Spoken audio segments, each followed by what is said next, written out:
Halo, Assalamualaikum warahmatullahi wabarakatuh. Di sini aku, Vina Fitriani dari amiga.id.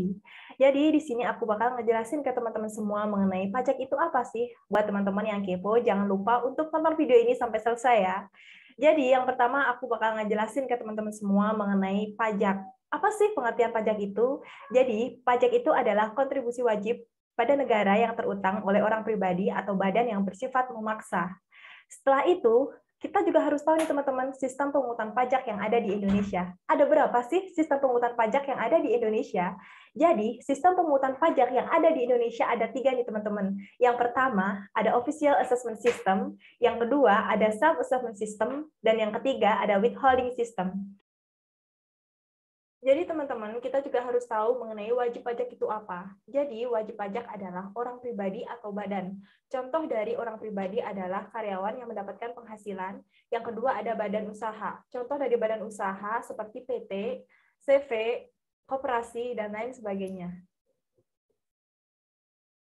Persyaratan apa aja yang ada di Indonesia? Yang pertama itu ada persyaratan subjektif dan persyaratan objektif.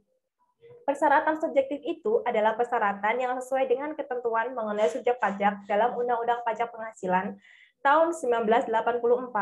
Yang kedua, ada persyaratan objektif, persyaratan bagi subjek pajak yang menerima untuk memperoleh penghasilan atau diwajibkan untuk melakukan pemungutan. Setelah itu, ada subjek pajak nih teman-teman. Ada berapa sih subjek pajak di sini? Ada 4 teman-teman. Yang pertama, ada orang pribadi. Yang kedua, ada badan. Yang ketiga, ada bentuk usaha tetap. Dan yang keempat, ada warisan yang belum terbagi. Selanjutnya, ada pembagian subjek pajak nih teman-teman. Yang pertama, ada subjek pajak dalam negeri.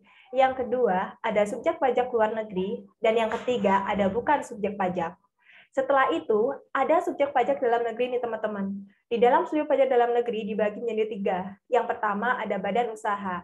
Contoh dari badan usaha itu yaitu pembentukan berdasarkan peraturan perundang-undangan. Yang kedua itu ada orang pribadi. Contohnya bertempat tinggal di Indonesia.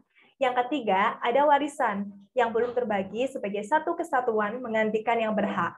Kemudian, ada juga subjek pajak luar negeri.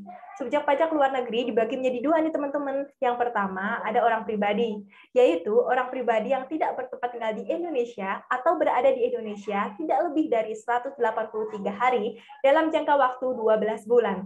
Yang kedua, ada badan, yaitu badan yang tidak didirikan dan tidak bertempat kedudukan di Indonesia. Jadi teman-teman, kita juga harus tahu mengenai objek pajak. Objek pajak adalah setiap tambahan kemampuan ekonomis yang diterima atau diperoleh wajib pajak, baik berasal dari dalam Indonesia atau dari luar Indonesia, teman-teman.